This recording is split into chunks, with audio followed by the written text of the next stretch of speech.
जेवण म्हणजे फक्त पोटभरणं नसून ते चविष्ट आणि आरोग्यदायी हवं.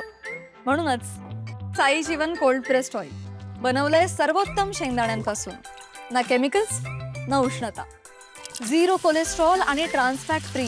प्रत्येक थेंबात शुद्धता, चव आणि आरोग्य. म्हणजेच तुमच्या हृदयासाठी आणि कुटुंबाच्या आरोग्यासाठी उत्तम.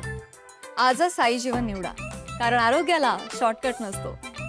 सलग तिसऱ्या दिवशी सरकारी कर्मचारी शिक्षक संघटनांचा बेमुदत संप सुरूच.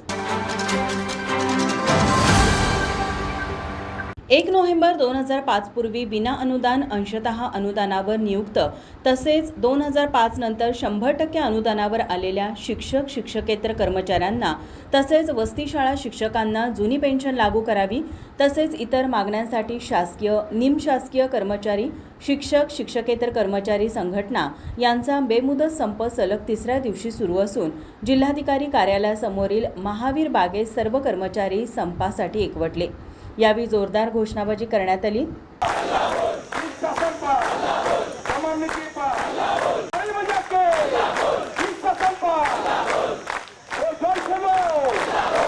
मुंबईत सचिवांच्या बरोबर झालेल्या बैठकीत ठोस निर्णय न झाल्याने आंदोलन सुरूच ठेवणार असल्याचे सुदेश जाधव यांनी सांगितले.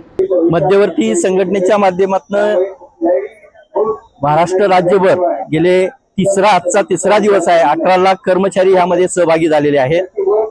विशेषतः काल सुकाणू समिती म्हणून राज्याच्या 20 लोकांची समिती नेमलेली आहे. त्या समितीचे सदस्य म्हणून मी सुदेश जाधव सर बोलत आहे.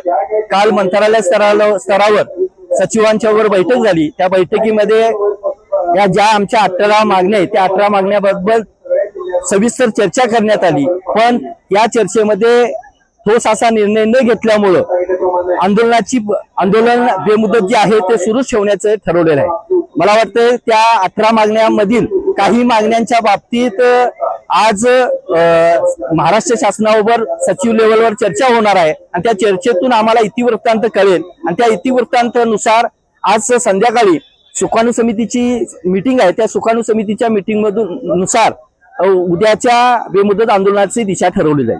यावेळी समितीचे निमंत्रक अनिल लवेकर, अतुल दिघे, वसंत डावरे, अंकुश रानमाळे, रमेश भोसले, दिलीप शिंदे, राजदीप घोडके, नंदकुमार इंगवले, विठ्ठल वेलणकर, संजय क्षीरसागर यांच्यासह विविध संघटनेचे पदाधिकारी कर्मचारी मोठ्या संख्येने उपस्थित होते. माझा महाराष्ट्र न्यूजसाठी कॅमेरामन नाज अत्तारसह रोहन पाटील, कोल्हापूर.